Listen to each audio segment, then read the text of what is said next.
Good morning, and here we go, buddy. What's up? What's going on, man? Let's do this thing. Yeah, a little coffee for now, but maybe mimosas later. I'm not sure. We'll see. Yeah. I decided to go easy. It's hard, man. Once you have that first mimosa, I got a post-game show, so That's true. I got to be careful. But not to get too far ahead of ourselves, I see we're both going with old school today. I like that. Yeah. I did. Broke out the old school today. When we beat Miami, I broke out the single malt, and if we follow through today and we go bowling by beating the Gators, it's the Cardias again, buddy. Oh, nice. Cardias is good. It Yeah, is. that's good. I've got a bunch to choose from. I'm looking over there to where the cabinet of joy is, and not sure what I'll break out if we go ahead and clinch it. I was thinking this morning a little bit. It's a beautiful morning here. By the way, hello to everybody who's watching. Hope you guys are good. Go Noles. I walked outside and I was just thinking, like, we may end up arriving at the exact record that we thought we'd get to in the most bizarre of manner. I mean, it is just crazy to get there. And, in some weird ways, it's more satisfying than if you had done it the other way, because I think, portends of really good things for this coaching staff. They've had because it. Oh, I'm getting an echo all of a sudden. It's gone. I got it. They've had to coach their ass off, and that they were in a desperate situation. But when they had to reach back and find something to keep these guys locked in, and to teach and to motivate, clearly they did. They did. So it's in there. Oh, it is. And this is the thing we were talking about this week on the show, the JCS, which you can catch here, the Jeff Cameron Show, right on Warchant TV. It's weekdays, 1 o'clock, save for Tuesdays when we do headlines. We could question legitimately where Florida's heads are going to be at, where their coach is going to be at. Are they thinking about their next job? Or are they thinking about the task at hand today? The players, are they thinking about the transfer portal? Or are they thinking about the task at hand today? Is Florida State and that helmet enough to get them fired up? You would think the answer would be yes, but you don't know for sure. The great thing about this program in Tallahassee, the Florida State program, is you can count on us being ready, fired up, prepared, and excited to play football. I mean, it's just, that's something that we have not been able to say for 5 years, and it sounds so simple, but when you see it, you take great pride in it. And I think we are finding a way to appreciate the small things, the very small things compared to what this program usually does, in a whole new way. And it can continue today, and in about 4 hours' time, maybe it does, to the point where we will attend a 6-6 bowl in a way that we didn't attend the Peach Bowl against Houston. You know what I mean? It's crazy. Yeah. We went to that game, and we're not pleased with the outcome, but this would be just getting to a bowl would be absolutely amazing. And again, a good sign of things to come. And then I really think that the forward momentum we're talking about will only increase, because I think they're going to do well on signing day, the early signing day. So I think that we'll end up being pretty excited about where everything's headed. It can't happen fast enough, Tom. It's like when you realize you're upwardly mobile, it's like going on vacation somewhere, like a destination that you're really pumped about, and without a shadow of a doubt that it's going to be a fun trip. The drive there is just, you're so anxious, you're so excited. It's just, you can't wait, every mile marker. And I think for Florida State football right now, I mean, obviously if we lose today, it would be a bit of a sour way to end the season. But I still feel like that trip we're taking right now is the one that sees us anxious to get there, because we know it's headed in the right direction. It is. Well, did you see the article from Michael that went up overnight regarding Travis Hunter? He went and covered his playoff game, and they beat the tar out of Lowndes last night, which is not something that typically happens. But Travis Hunter, one quote beyond the usual, which is, "Hey, guys, I'm locked down. I'm not taking any more visits. I'm completely shut down. Will you stop bothering me, please? Like, there's no smoke for anything." He said, "I'm going to be playing receiver. And, of course, I'm going to be playing defensive back, but I'm going to be playing receiver."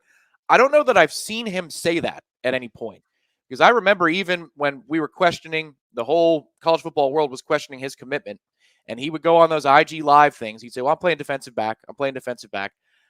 Last night he said, "I'm going to be playing receiver." To me, I'm already waking up happy, because I like our chances today, but I'm waking up really happy when I hear that he wants to play on either side of the football. Great news. We have a need for explosiveness all over the field. So you get a guy who's one of the most explosive athletes in the country, may end up going down in history. We'll see. It's an awful lot of weight to put on the young man as one of the most explosive athletes to ever commit to Florida State. Andy, thank you very much. Michael, thank you very much as well. You guys, too kind. We really appreciate it. You got to utilize that caliber of player in every way imaginable while you're on the climb, because Florida State is, again, lacking in that area. So we made the joke when we first found out that Travis Hunter was even a possibility that, hey, you got to make sure you utilize him in a Woodson manner or a Desmond Howard manner or whatever you got to do. You got to put him all over the field. You just have to. A Dion, whatever it is. He's that kind of athlete. He's that kind of brash and confident and talented and explosive. So I hope that is exactly how they use him, both ways. And he's a do everything kind of guy. Yeah, well, and when you're in this position as a program and you've got an athlete like that, they need to be around the football as much as they possibly can. I mean, that's the thing. If Florida State was operating like 2013, you may pick a position, specialize, and then move on from there. But, I mean, we need all the help we can get at any position group. It's funny. We feel really good about ourselves in a lot of ways, culture-wise, effort-wise, that they're going to maximize what they are. They're limited, but you're going to get the best version of what we can be. Just look at the development in so many different positions. Jordan Travis keeps on getting better every single week. You pointed out yesterday on the show, Kalen DeLoach. Kalen DeLoach, linebacker. Yeah. I mean, that game against Boston College that's one where you feel a sense of extra pride for a player because we've seen it. We saw it in fall camp, the limitations, and him getting more confident and more physical as the weeks go along. We're going to maximize what we are. But when you go position group by position group and you weigh it against a Clemson or somewhere in between us and Clemson and NC State, and you see that we're deficient in so many places, anytime you can get an athlete like Travis Hunter on the field for any reason whatsoever, hell, how about some punt returns next year? Can we find a punt returner? Wherever you can get him on the field, you get him on the field. And then when we get to the place where we're back to a place where we were in 2013 or for those 14 straight years, then you can specialize. But for now, let's go, man. Yes, that is the Luna coffee that I'm drinking, Ed. Thank you very, very much. Appreciate that. Also, thanks so much to you, Seth. You want to answer to your over-under sack total at 1.5. Well, here's the thing about Florida. They want to run the ball. They want to run the ball a lot. Yep. And when they're not running the ball, if they're throwing on 3rd and long, sack downs, they're not. It's the quick game. It's the screen. It's the draw. They don't trust, especially if Richardson starts, they don't trust him to sit back there and read it. So I don't know that you're going to see a lot of sacks today. I think we'll be stout against the run and dictate terms. And if that happens, then Florida State will win the game. I think the whole game is Florida State's run defense. I'm not overly concerned about Florida's receivers or quarterback throwing the football. I'm much more concerned. And it doesn't matter if it's Emory or Richardson. I'm much more concerned about them running the football and establishing that and bringing a brand of physicality that we're unable to match. If that happens, then you got a problem on your hands. But, we've done a good job against the run. That group up front is a group I trust. So I guess a long-winded way to answer your question is I don't know that 2 sacks from Jermaine Johnson is a thing today, unless Florida gets down and they have to come out of what they want to do and start throwing in the second half because they're trailing. In that case, you may see a lot of sacks mount because they struggle to read it in the pass game. Yeah, that's the thing. If we come out with a first quarter like we did against Boston College, like we did basically all season long last year in 2020, that was the only thing that was good about what we did offensively was how we started games. But if you come out with a plan like that and you get Florida down a couple of scores early, then I think you go way over that number. I mean, it's just because at some point effort's going to kick in or a lack thereof for Florida. And that's what you've been talking about the whole week, which is, remind them early that there are a lot of things that are going wrong with their program.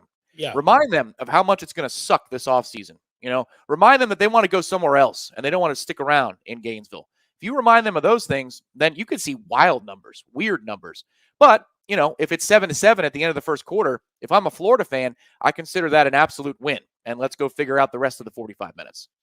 Well, yeah, they can stay in what they want to do, which is, again, run the ball. And at that point, they don't have to sling it along around the lot. And that could be problematic. Paul, want to thank you as well. Warchant TV, greater than ESECPN. Appreciate that. Yeah, I think like in every rivalry game, regardless of the situation that a team is in, and Florida is obviously in a state of disarray right now.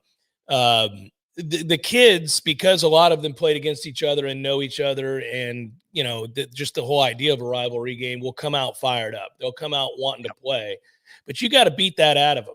And you can do that obviously by being very, very physical early in the game. You're exactly right to reference the Boston College game. The Boston College game really should have been a blowout for Florida State had the officials not got involved. But the truth is, one of the reasons it should have been was that it was established very early that Boston College could not block Florida State.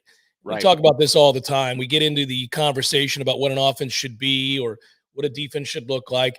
But we always reference, and I always circle back to a mantra of mine, is if you can't block it up, ... then everything else is moot. Florida in pass protection, at least in terms of allowing sacks, doesn't allow a lot of them. Now, again, they get rid of the ball quickly, and they want to run, so that kind of aids the numbers being low in terms of sacks. But either way, if you can establish that you're not going to run because we're too physical up front and we're going to stop that, then obviously dictate terms, and you should go on to win the game. Well, a couple of housekeeping details, because there was a question I saw from Butch here is asking if Keyshawn Helton plays today. What we're going to be doing, everybody, over the course of the next 45 minutes is giving you updates from stadium side. We've got 4 staff members down there in Gainesville today, led by the great managing editor, Mr. Irish Rofel, the 5-star himself. And they're having their threads updated, the social media updated. So make sure that if you're not there right now in a different tab, go to warchant.com and the Tribal Council and refresh that feed, because you'll get updates from the press box. And that's what we're going to be doing as well. We'll be disseminating that information to you. But we'll get you updates on Keyshawn Helton, others. I know today's uniforms, we're wearing the white with the gold pants. So it's not all white today. It's the traditional roadies, gold pants, white tops, gold helmets. The quarterbacks have just gotten out there. They're getting their early work in. So as the skill players matriculate out there for their warm-ups, we'll let you know if there are any big players that are added to the lineup, missing from the lineup. Certainly the first-team offensive line we're going to be watching for, Darius Washington, as he came up a little bit. I think he got rolled up on at the end of the Boston College game last week, so you want to make sure that he's available. Well, that's a huge one. That's one of the biggest ones. And one other thing I got to do to make sure we pay those bills, man, mash that thumbs up button. I see that we're pushing nearly 1,000 people watching at this point. We're climbing, man. We're going hundreds by the hundreds, and I'm seeing 60-plus likes. You get that to 100, then more Nole fans are going to find us. So please do us that favor, and we appreciate your support. But yes, we'll be getting you those updates, and we may be joined by one of those members of the Warchant staff. We shall see. But if they join this particular event, you're going to hear from them directly. So that's what's coming in the next 45 minutes here on the pregame chat. Did you wake up with nervous energy? I mean, obviously it's a weird thing to say, but we're fans too.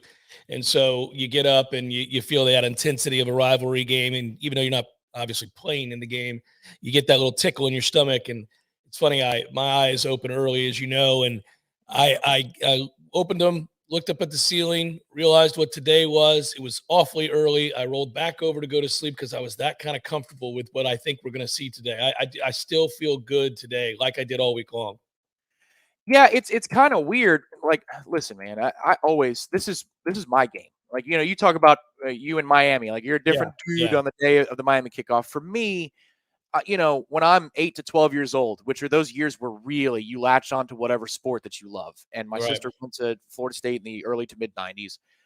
Those are the Spurrier years. That's the choke at Doak. That's 2 Sugar Bowls plus the matchups every single year. So the Florida matchup, the blue and the orange against the garnet and the gold, that's the one that really resonates with me. So I feel that extra tinge and football hatred. It's not real, but like the football hatred that you have in your gut on a day like today. But I'm also really excited in a different way for the bowl. Like I woke up today saying, come on, finish the job. Reward yourselves. You guys have worked so freaking hard. It's a good point. I root for the kids, especially. Like we'll talk about the transfers and how they made a difference, but I root for a lot of these veterans, like an Akeem Dent, because they've seen so much garbage here for the last 3 to 4 years. Some of them longer. mean, Emmett Rice has been around here since they won the national title, it feels like. But these guys have seen so much stuff happen over the last handful of years. And then they go 0-4 to start this year, and they don't give up. They don't. Like, those are the guys that I woke up saying, come on, for yourselves, do this. You deserve this reward. So it's a conflicted feeling because there's so many levels to how I woke up today for this football game. But, I mean, it's the Noles and the Gators. So I got that little extra tinge in my step, too, a little extra pep. The point about rooting for the kids is especially true this year. I'm so glad that this bunch. Thank you, Eric. Appreciate it. I'm thinking back to going to that Virginia game that we lost late on the road, and I sat 50-yard line with my buddy, and we were surrounded by Virginia fans, obviously, and we were so unlikable, and we still almost won the game. But I remember being almost embarrassed by the way that we behaved. And I'm not a prude about kids celebrating. Celebrate, man. Show emotion. It's football. It's a hard game. It's an intense game. But we were so filled with false bravado, and it was so evident that, in addition to losing the game in heartbreaking fashion, we were also idiots about it. And I remember thinking, God, we are at a low place as I left that stadium, because not only are we losing, but we're just not likable at all. There's just nothing about the team to latch onto other than going to school there and carrying it. You know what I mean? There was nothing. Yeah. And so this group is the antithesis of that. This group's not a good football team. They're 5-6 coming into the game, having to win to get bowl eligible. By definition, they're not a good football team. They're at best average. And yet they are so, as I say, eminently likable. I mean, and you have such a diverse group. You have a one-year guy that comes in and means as much to this program as any guy I can think of in the last 5 to 7 years, and is a guy that we're going to love moving forward. And he'll go down in history as one of the great Noles, oddly to say, despite only being, I'm talking about Jermaine Johnson. And then there are a bunch of guys, like you said, that have been here for the roller coaster ride, and they've stuck it out, and they bought in, and they continue to work hard. I think about Big Coop and guys like that, they've been here for a long time, especially in the trenches, just working, trying, fighting, all of that stuff. And you want all of those kids to get their just due. You want them, like you said, to be rewarded for that effort, to be rewarded for having put in not just the time, the blood, sweat, and tears, but the sacrifices that you make as a football player are immense off the field as well. So I want those guys to go to a bowl and to be celebrated, as we're talking about now, in a way that maybe some 10-2 or 11-1 teams have been celebrated. Yep.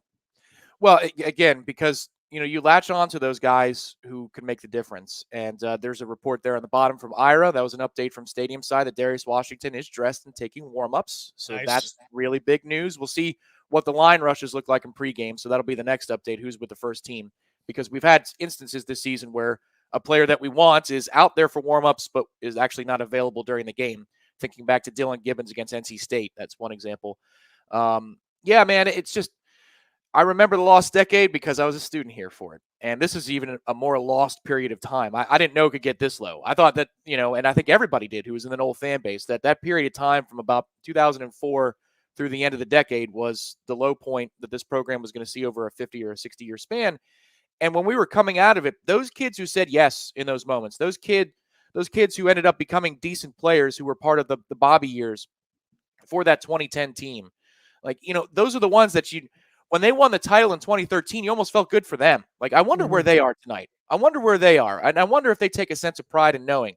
For example, a player who was there he was a Jimbo recruit, but Chris Thompson was in the locker room after the win in Pasadena. I interviewed him for 10 minutes that night. Yeah, we never really did anything with it, but I talked with him for 10 minutes on the record, a couple of minutes off the record. And when we got off the record, I said, you feel like this is partly your accomplishment, right? And he said, yeah, oh, absolutely. How could you not? I love all these guys. And I knew where they were going. I just wish we got there last year. Mm-hmm. And, you see that pride in his face. Well, Jermaine Johnson, 3 or 4 years from now, if this thing completely turns around and it continues to go in the direction we feel like it's going right now, 5-2 in our last 7 games, I hope that he is sitting on a pile of cash that he got from the NFL. Yeah. He's watching a 175-inch flat screen for, a playoff game. that Florida State is in, and he feels the sense of pride that he was a reason. That's where for a 5-6, man, I'm sure if you're a Gator fan and you see this on YouTube and you're looking for pregame coverage and you logged on, you're saying these guys are nuts. Why are they so in love with a 5-6 football team? Well, if you've actually gone through what we've all gone through as Noles the last handful of years, how could you not love this team? I mean, not just go and finish the job. Oh, I think, yeah, and I think it would be disingenuous of them not to recognize that if they don't, maybe they're only cursory glancing at Florida State's results, I suppose, on the weekends. But there's no denying watching the team that they're getting better and that they fight and that they play hard. It's the antithesis of what they have in Gainesville. Florida may play hard today, they may even win today, but that hasn't been a likable team at all. I would think if I were a Florida fan, I'd be somewhat indifferent beyond the fact that I'd want to beat Florida State because they're my rival, but I wouldn't be in love with this team. They haven't shown enough for me to care about them. They were also betrayed by an idiot coach who made a fool of himself in his time there and now is fired. But still, it's been kind of fun to watch the two paths. And I dare say that it's regardless of what happens today, it feels like Florida State is the most stable program in the state right now. The sense that you have a chance to take a huge step forward here, not just because you might win this game and go and be bowl eligible, but because you can lock it in recruiting right now. You're destroying Miami in recruiting right now. You're beating Florida in recruiting right now. This could be the huge leap forward that 2 and 3 years from now, when we look back on this class, we look back on this season, we look back at the paths that I'm referencing and realize it was the fork in the road that Florida State luckily made the right choice. And let's hope that that's what's finalized today. Anyhow, at least an further affirmation of what we suspect to be true. Yeah, a couple more updates from the press box down in Gainesville. Ira, with the binoculars in hand, say that looks like Devontae Love-Taylor and Jarrett Jackson are both going through warm-ups today. DLT had missed the game up at Boston, Chestnut Hill, so that's a development. And Jarrett Jackson was sidelined during that game. So depth in the trenches appears to be better as of warm-ups. Now, again, that could be a little tricky. But if you're looking for guys in street clothes versus guys in pads, the good news is 3 of the players that we were looking for to be in shoulder pads and a helmet going through warm-ups are doing so. Darius Washington taking warm-ups, DLT, as well as Jarrett Jackson. More updates, I'm sure, are forthcoming, but that's the latest from stadium side. Yeah, my big one this morning was Washington. I just wanted to know that he was able to give it a go because that's really important. We know basically what we reference as the big 3, which is unfair to Dylan Gibbons because he's had a great year. Yes. But we go tackle, center, tackle. And when those guys play, when our starters play, Florida State's an entirely different team, just an entirely different team. I worry a little bit less. I worry a little bit less about some of the other positions, but those 3 guys are really, really important for Florida State, the continuity of that. Yeah, this is true. And Austin, this is a good point too, that the restrictions for travel are different when it comes to how many bodies you can bring with you, in the ACC versus outside the ACC. So that we're playing Florida this week in the SEC, we can take our walk-ons with us and they get to dress. Mm-hmm. I remember that because we had a walk-on intern many years ago now for the national title season. His name was Jonathan, really nice kid. And he was able to dress for the national title game out in Pasadena, along with all the other walk-ons. And it's a special moment to be able to see your work rewarded to the point that you can be on the sidelines with your teammates. And, your number's probably not going to get called. I hope it does. That means really great things have happened today. But it's a deserved recognition, And so if you're a fan who's tailgating right now, I saw that somebody remarked that you're down in Gainesville and it's disgusting, but at least they have good Wi-Fi, which we could improve here in Tallahassee. If you're down there in the parking lots and you're watching this game, remember, as those kids come out the tunnel or they're leaving to go into the locker room after this game is over, stick around an extra 10 seconds and applaud them, not just the guys who make the plays today, because they're the ones who are helping drive the culture to where it needs to go. So it's pretty cool that they're down there for this game. Yeah, it's really cool. The what they go through on a daily basis is just as intense as what the starters go through. They just don't get the praise and they don't get the opportunity to play. So yeah, absolutely, that's really, really cool. I wonder. We kind of talked about this offensive line. We talked about what we think Florida is going to try to do. We know what their MO is. I'll be curious to see what Dillingham and Norvell draw up for this game. I mean, we know who we are. We certainly know how you have to call a game with Jordan Travis as your quarterback. There are really great elements of some things he does that you want to incorporate in every game plan, of course. And then there's just some things that he's not as good at and that's true of any quarterback. So I'm not being overly harsh there, but that's especially true with him. He's kind of a guy of extremes. But to your point, and to Corey and Ira's point in the last 3 weeks, he's done a much better job of pre-snap reading things. He's done a much better job of kind of hanging in the pocket and letting someone come open over the middle. I'll be curious to see how Florida State plays this game. They have a problem, I think, on the edges here. When I look at Florida's defense, when I think about the athleticism, I think about the defensive ends. I think about some of their play this year that I've witnessed, and I'm not real sure we're going to block them too terribly well or consistently. So I'll be curious to see how we incorporate Jordan Travis outside the numbers and also what we do in the run game as a whole. Yeah, well, if you look at Florida's grades through PFF, which again, that only tells you some of the story because the opponent matters, and they'll grade it like you're playing Alabama every week, where you're playing the same thing. They're vulnerable in coverage, and what I've seen out of Jordan Travis in the last few weeks lets me at least lean back in my chair and think for a minute that, if you're vulnerable in coverage, we might actually be able to take advantage of that. Like a month ago, I wouldn't have told you that downfield throws are going to be any element of our offense. But the way we go into BC last week, and it should be remarked on, that Boston College pass defense has been good all season long. Mm-hmm. And for the efficiency that we were able to show, getting the ball down the field, using the seams, throws outside the numbers, even some quick slants and tight windows for Jordan Travis, that maybe his arm is going to be something that can open up what his legs can do. I'm not saying that should be the game plan out the gate. You should put their linebackers in conflict the way we always do. You got to get that RPO game going in order to open up the secondary and third things that you want to get going. But you know what? Now that his arm and the throws he's made in Boston College, the throws he made against Miami, the throws he made at Clemson, I'm not going to put it past him to throw for 2.25 today like I would before. We've done the prize picks thing all season long, and typically his over-under pass yardage would be like $157, $168. If it's 197, you say, oh, that's way too rich, under all day. But think about it. Go through it now. I mean, him hitting 200 yards is not like what's wrong with this defense proposition anymore. Yeah, you're not stunned anymore. Correct. Well, and you saw some emergence there at a couple of slots in the wide receiver position. So, I mean, maybe those guys continue to emerge. I'll tell you this, man. If that wheel route to the right, if he's letting go a throw on a rail to the right side outside the numbers, I feel like it's going to be complete. Like it's like Scott Wood taking a 3-pointer in the tuck years ago. I feel like it's going to be a good throw.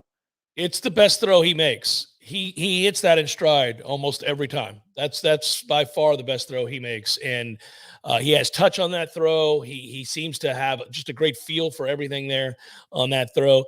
By the way, that is something that I think is pretty shocking, both in the professional game and in the college game. Nobody can stop a wheel route. Nobody. It happens every week across college football and pro football anymore. I see a guy get ready to throw that wheel route. I'm like, oh, that's open. Nobody ever stops it. It's unbelievable. Yeah. So I find that fascinating. By the way, if Michael's correct, I don't know if he is, and I have no reason to doubt him. Well, good. Then he's noting that Emory Jones is announced as a starter. That's fine. I mean, their game plan doesn't change much with him as a starter. They don't want to run the ball. Yeah, both of them are dual threat guys. Just one's more explosive, and that's Richardson. Ira's comment on it in the pregame thread on warchant.com was, we'll see if there's any gamesmanship, but he was at least announced the starter. The basis for the third and lang piece I did this week was, the report, multiple reports, citing the reports, not, going on, just conjecture, but that Emory Jones suffered an injury on Tuesday night. I remember we had just gotten done with a Warchant report here on Warchant TV, and then saw the report that Emory went down. He's probably not going to be available. Then a secondary source a day or two later said Anthony's going to be the starter. And then apparently in the last 24 to 36 hours, things have changed. So you've got to be alert on some gamesmanship. We'll see what's going on there. But you're right. It's not like you're going with a statue pocket passer who can get the ball down the field versus a guy who can only run the football. Both of these guys bring dual threats to what they do. It's just that Richardson is a lot more boom or bust. He can make some highlight plays, and he's a freak athlete. Whereas Emory Jones is kind of somewhere in the middle. He's a dual threat who's not going to make crazy mistakes, but he's also not going to make crazy good plays out of nothing. Yeah, I don't think their game plan changes at all, and they're both banged up, so that's good. Not that I root for injury for anybody there, but I mean they're both banged up, so that certainly helps Florida State. I think again, hit them early and often. Establish the kind of physicality that is going to be present all day long. You know, we did that with BC, and we've done that a lot this year. It's one of the things that we like about the team is that they are physical, they are tough, they'll come up and hit you in the run game. Our corners will be very, very important in the run game today, and coming up and making tackles. And that's not something that they've been reluctant about. They'll come up and hit you. It's probably the element of this secondary that I like most. It's certainly not their consistent coverage, but rather how physical they are. So I think, it's if you can shut down the run early in this game, this could be a rocking chair second half. It really could be, because that is first and foremost what Florida has to do to win. That's the recipe to win the game. Now, off that running game, they hit shot plays. They hit explosive plays. They do that. As you noted in your third leg piece, it's like all or nothing, right? It's like a bunch of nothing, boom, 80-yard touchdown. Yeah. That's because, and I think when you watch Florida play, the reason, like I've watched them a lot lately because I was starting to get kind of a peek ahead feel for this game because we were playing hard and I thought, this game should be interesting. But when I watched them against South Carolina, when I watched them against Missouri, even I've watched all that LSU game going back, teams sell out to stop the run because they know that's what they want to do. They come up and they want to be real physical. Well, that of course leads to the big play down the field. That is a worry I have today is that we've been prone to giving up long touchdown passes this year. When you look at the numbers overall, and Florida does hit those because teams are desperate to stop them from running. Yeah, the thing I'd say about it is at least when we go good on good in practice, we see the same things. Our defense should be ready for that. Now, I fully expect every Saturday until further notice that we're going to give up a shot play. And it's just a matter of if it goes for 7 or not. But we do find a way to not make it 2 or 3, So if they get you once, okay. The race is not to 10 here, man. And actually with, just under a half an hour to go before kickoff, that's probably a fair question to ask right now is how are you feeling this morning when you woke up? What do you think the race is to on the scoreboard? What do the Noles need to score in order to win the game for sure? Because I think both teams want to run the ball, it will be a shortened game. So right off the bat, I take that into consideration. I think the race is probably to 27, 24, somewhere in there. Like, I think you could win this. Look, there's a lot of, I think, intriguing aspects to this game while you're trying to make predictions, right? Because on the one hand, if Florida's disinterested, Katie bar the door, who knows what the score is, right? If they don't care to be there. But I'm going to assume while making my prediction or trying to gauge what the race is to, I'm going to assume that they come out and play hard and care. And if they do, well, then we got a good game. And if they do, we have a really physical game, a game where both teams try to run it. And you see something like 27-24. 24-21. So it could be that low if both teams play the way they want to. Who's more likely to get to 35 if one team had to? Well, Florida State, because again, I don't trust. Because I don't trust that Florida's all in. I mean, how can I? How can I trust that? They rose up and played good defense against a Missouri offense that can score. So they did invest there, but the week before that, we saw a completely disinterested group that gave up 42 first half points to Samford. Right. Well, I don't know how to gauge them. That's the other thing about today too, let's just say that Florida starts out well and they've got some kind of weird stuff that's going on. Like that's the thing I would expect today is just look for weirdness. What do they care? What do those coaches care? What do those players care about the future of the program? Most of those coaches are going to be gone. So if they've got weird formations that they've never broken out, but they decided to install this week, if they've got stunts and tricks and things that the guys really enjoyed in a given week of practice, but they never dialed it up and went to it, they're going to break that out today. So I'd say be prepared for some weird stuff. But when you get into the blood and guts of the normal game and let's say Florida State is breaking tendency and doing something that the Gators need to adjust to, do they have enough coaches on staff to be able to communicate those changes and install those changes and make the adjustments? Like, that's the other thing that it seems obvious, but I don't know that we talk about enough. When you're down that many coaches, like high-level college football coaches on your sideline, and you've got position coaches or former coordinators or journeymen or grad assistants, things like that left, your ability to adjust on the fly is not going to be as good. It's not going to be as efficient. That communication is going to lose a little bit of steam. So if you can stop the first thing that Florida throws at you, chances are that you're going to be in a really good place because we've got a full staff. That's the benefit of all of this upheaval, the upheaval going down on in Gainesville. Upheaval, yeah. I agree. Now, they know how they want to play, and they'll adhere to it unless it gets out of control. And I have a hard time believing it's going to get out of control if they're invested. Now, again, That's a big if. That is a really big if. And I know we're invested. I know we care. I know we'll be intense. Whenever we talk about Florida State right now, we don't talk about a team's effort. We talk about a team's talent or areas of concern or areas where they can exploit a matchup. We don't talk about what team is showing up, because that is a thing of the past. And that is really, as you noted earlier in the broadcast, that's just such a relief. I hate having to watch teams that I don't know care as much as I do. Right. Yes. And so, I don't worry about that with this group. Nick Saban was chastising the media and the fan base at Alabama this week. And he was saying, trust me, nobody wants to win more than those guys do, talking about his players. It was now he gets on his high horse every now and again and tries to make a point that seems self-evident. But that said, he's right about players, because it's the players that, go to bed early, that work hard, that put in the time, that, deal with the aches and the pains and the blood and the sweat and all that stuff. And so when when he was talking about nobody wants to win more than these guys do, I believe me, they want to win more than the coaches do. They want to win more than you do. They want to win. I think that's true of our team. Those guys care deeply, and they got a little taste of it. The second they got a little taste of victory, I mean, that was the spark. Look at the way they played in every game from that point forward. This yearning, right? Other than the flu game against NC State, where they still played hard. They still played as best they could, despite being decimated by the flu and not having their starting quarterback. They're a fun bunch that is invested. They care. Nobody cares more than they do. They'll be there. They are. We've got updates live from the press box in just a moment. Before we have our guests from the press box in Gainesville. Take a look at this. Look at this. There was some pleasantries or lack thereof exchange before the game started. And as Florida State was going to the locker room, look at that, buddy. Oh.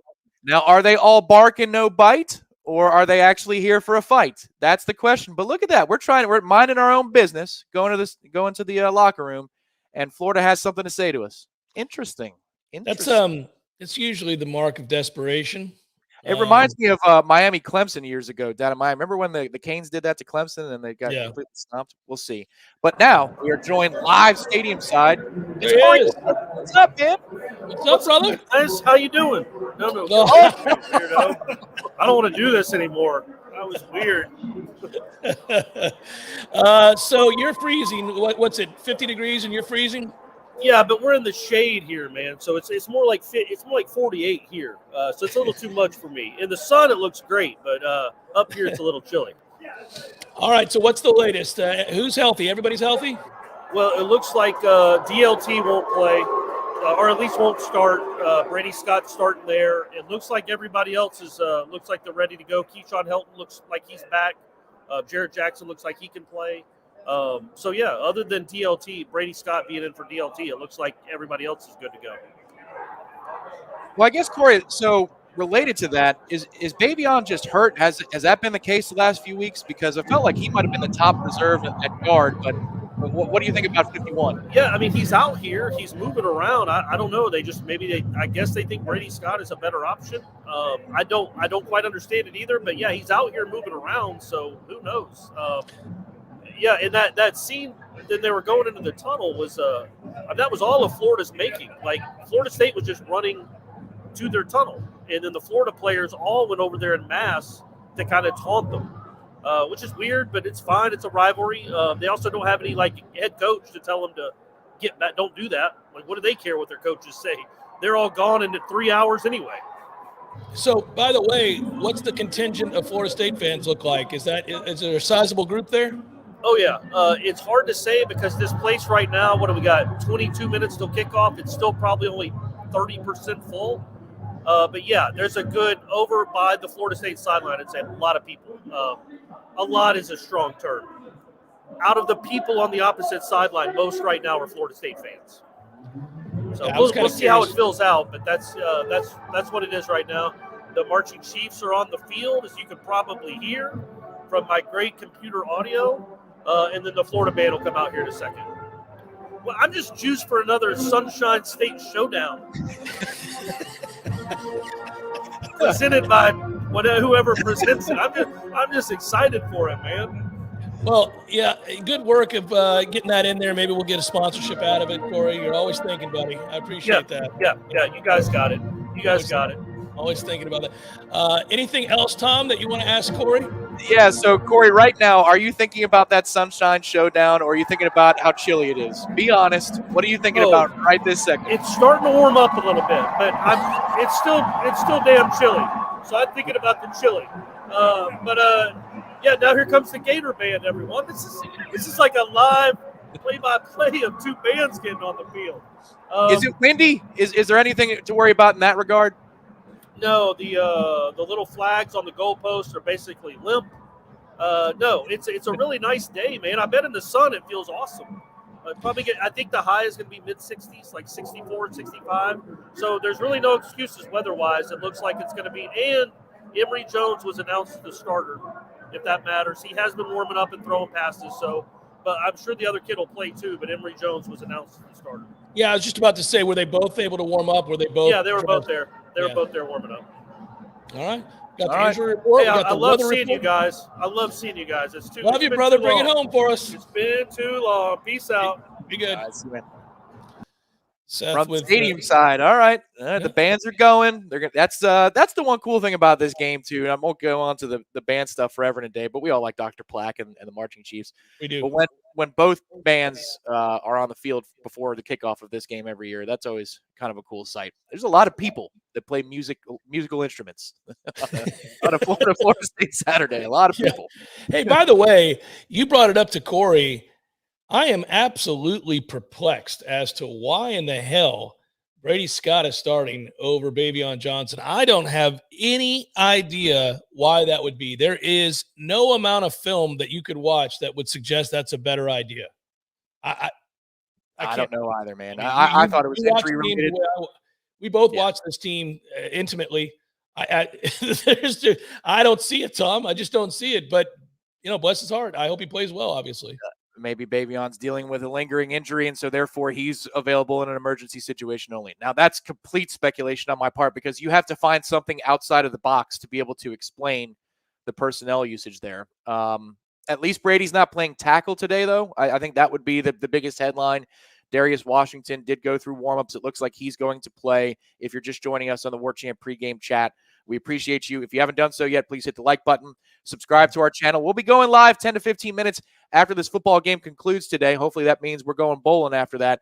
But this post-game show will be right here on Warchant TV 10 to 15 minutes after the game. But the big update, we were watching, Darius Washington got hurt late in the Boston College game. He did go through warmups. So if Brady Scott's going to play, buddy, it's not at tackle. It's in the interior. So that's where he's thank goodness. Our tackles have a tough task at hand. By the way, is that accurate? Do I see somebody donating a sizable contribution to us here from Russia? From the rubles, man. Those are the rubles. So, yeah, that's Ingvar. Ingvar is he's always a part of the postgame show. And he's in the other St. Petersburg. You grew up in the St. Petersburg. He's from the other St. Petersburg. So yeah. Yeah. Well, and there's a beautiful opera house in that St. Petersburg in Russia that I've always wanted to go to. By the way, it's massive and it's one of the best in the world. So if Ingvar gets a chance to do that, maybe he has. I don't know. I would like you to report that back to me, please. I hear it's breathtaking. Well, we appreciate you, Ingvar. Seth, we also thank you for your contribution as a former. Yeah, man, I'm married to a Chief too, so they always have a special place in the heart. And then also, I didn't say thank you earlier, but to RC RC, if you're still watching, we saw the contribution. Thank you so very much. RC, I think, has us throwing a 40 burger on the Gators today. So wow, that would be quite the accomplishment. A lopsided affair. Well, I think we got the answer that we asked to the question we asked at the start of the show, is whether or not Florida would come out with the level of intensity and focus that is commiserate to a rivalry game. I think the answer is yes. I always thought they would show up to start the game. It's whenever you're going through this kind of upheaval, as you noted, Tom, it's never a question of whether or not they're going to show up at the start of a rivalry game. It's that the first time that you get punched in the face, do you care to sustain that level of intensity and counter it and react with equal intensity? That's the hard part when you don't really feel it all the way down in your plums. Right. Yeah. That's where we got to feel it a little bit. Yeah. I think everybody has a little bit of plum feeling today when they woke up on a Florida State Saturday as the Noles look to get off the schneid again. Man, we didn't have this game last year too. That's another weird thing, and the appreciation that I feel for having this game back and getting back to quasi-normal this season. There were some things that were different from 2019. Namely, for us, we're winning more football games, so that's good. But to have this football game back, I missed it last year dearly. And this is a very special Saturday. And now that Dan Mullen is out, I mean, it feels so weird. It's disappointing. It's disappointing because I wanted him to stay there for as long as he wanted to. He was not a great threat in recruiting and seemed indifferent about the process of recruiting. So I'm saddened that he sabotaged his time there in Florida to the extent that he did this year to lose his job in season. Yeah, and can we get into that for just a second? The coaching carousel. I mean, a lot of weird things being reported or at least rumored. That's always going to happen every year.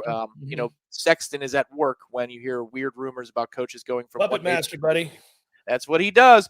But Rhett Lashley is leaving the University of Miami to take over SMU. That's great news for us. Yeah. By the way, great choice. And I mean that sincerely. He's a good offensive coordinator. Yep. Tragic to see him leave. I mean, if Van Dyke wants to go play for the Pony Express, he can. And there's Mark. So that's what I'm getting at, Mark, is Lincoln Riley to LSU. That sounds so bizarre. It doesn't make any sense. It makes no sense. There has to be discord behind the scenes because Lincoln Riley would be leaving a better program to go to LSU. I don't know why you would do that. Oklahoma is a more prestigious program. It's a better program. It's the more consistent program. It's everything about it's better. I have no idea why. Well, and especially because in the next 2 or 3 seasons, Oklahoma is going to be in the SEC, so it couldn't be about money. I mean, they already have plenty of it, but you know what I mean? Like, it's not like there's really nothing beyond, like you're saying, discord behind the scenes, because everybody's thought for a long time was, well, he's the apple of Jerry Jones's eye, right? Like, if he's going to go anywhere, he's going to go to the NFL with Lincoln Riley. He's not going to take another college job. But if that were to happen, and I don't know whether or not it's going to, but if that actually did happen, weird stuff happens on Rivalry Saturday with the LSU job. Just ask Kirk Herbstreit about that. But if it actually goes down, you talk about the domino effect of all. I mean, like, so Oklahoma's open? Okay. If I'm the University of Florida, I'm like, will you please stop? Like, I don't need better programs than ours to have an opening because now we're going to get a worse coach. Well, Florida, if they're smart, will hire Billy Napier now. But my hope was that Billy Napier was the hire at LSU. He's already in Louisiana. He understands the culture. He can recruit there. He's recruited exceptionally well in the state. It seemed like a no-brainer to me. And I wanted LSU to make that hire so that Florida didn't. There's a lot to play out here. I mean, look, you'd rather be in our situation. Bottom line is that you're not in disarray. You feel good about your future. You feel good about the consistency and continuity that you're able to establish through this season, the back end of this season in particular. But it is always with great intrigue that we tune into the coaching carousel because it directly affects our future as we fight for players in this region. And that's a good job. There's no getting around it. The University of Florida job is a great job. Dan Mullen didn't seem to appreciate it, but it's a great job.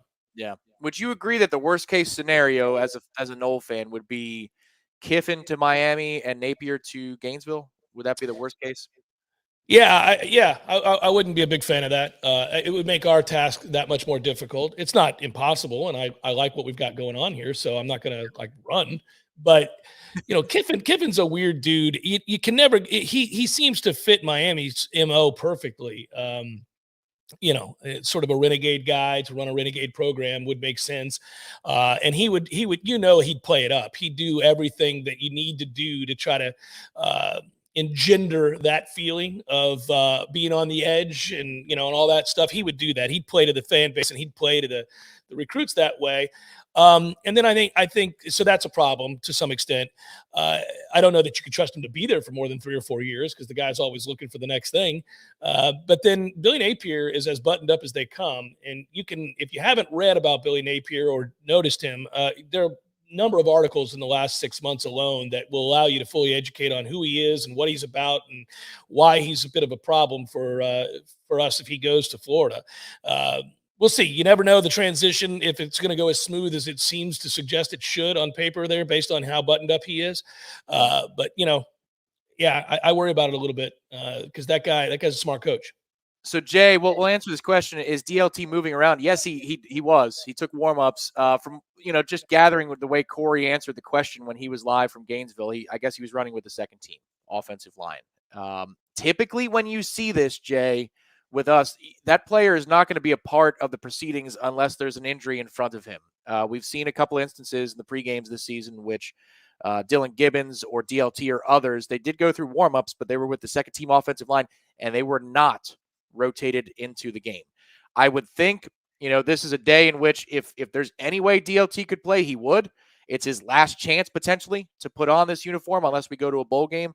But they went through warm-ups. That was according to Ira about a half an hour, 40 minutes ago. We'll see. We'll see what it looks like. And then the Bavion Johnson question is just an open one that we don't have a great answer for because we would think that Bavion would be the first backup in the interior of the offensive line.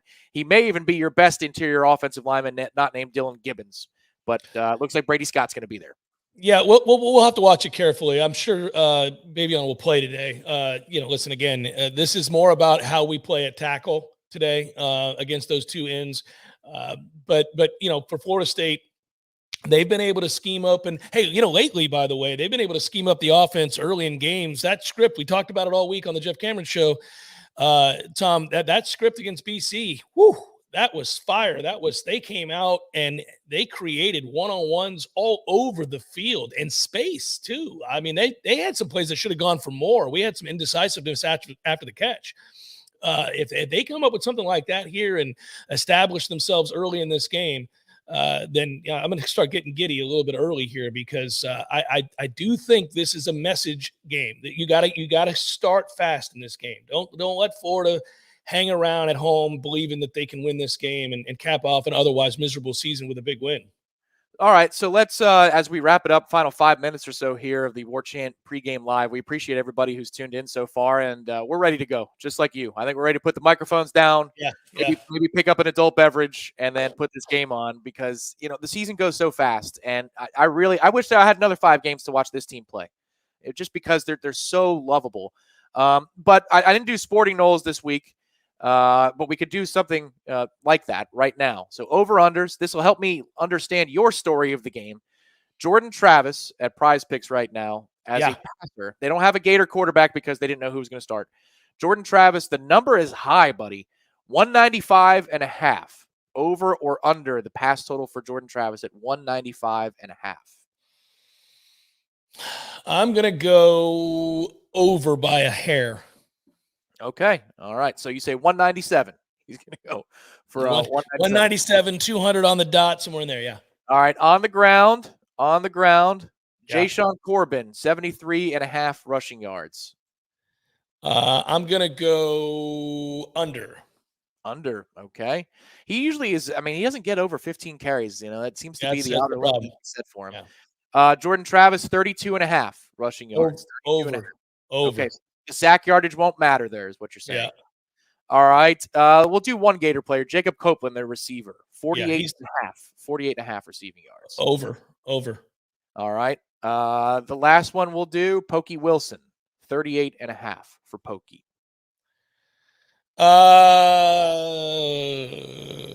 Over. Okay. Over. 40. All right. Well, yeah, I mean, one rail route to Pokey, right? And then Yeah, you're all that's what set. I mean. It's one big play. Yeah. We're going to try that today. Seth, we're going to get there, man. We're going to get there. I hope so. Yeah, so Corso and Kirk picked the Noles, which is good, man. I think they're on the right side of this thing. The number, depending upon where you got it, was 2.5 or 3.5. What do you think, man? If you were playing this game, what would you play? Noles straight up, Noles points. I took the Noles on the money line.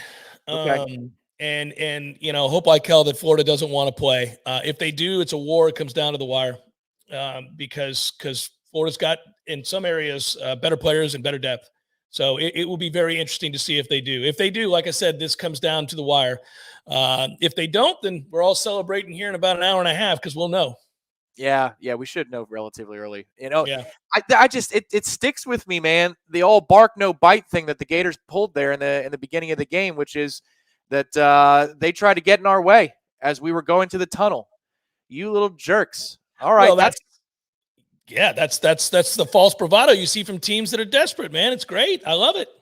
That you don't need to fire us up. We're already fired up. That's the thing where that makes me feel a little bit more calm. You're out here expending all your energy in the pregame. We know what we're about. We're going to hit you in the mouth, and we're going to do it over and over again. And do you want to do that for 60 minutes? Because if you don't, then you enjoy what you just did in the pregame because that's all the celebrating you're going to do today. R. Gilmore, the answer is yes. That is the mic I'm using, by the way. I just want to answer his question. Yeah. But you ready, buddy? Let's go. Time to go watch the game. Let's do it. All right, I picked the Noles. I'll stick with my pick for the Warchant report, which was 34-20. I think it's going to be a good day. And remember, everybody, post-game show, 10 to 15 minutes after the game, Warchant TV. If you haven't done so, hit like, hit subscribe. Thank you so much for everybody who tuned in today, to Corey, who is out there, to all the people who contributed to the program. We'll talk to you just after this game is over. Let's go bowling, everybody. Absolutely. Go Noles. Peace.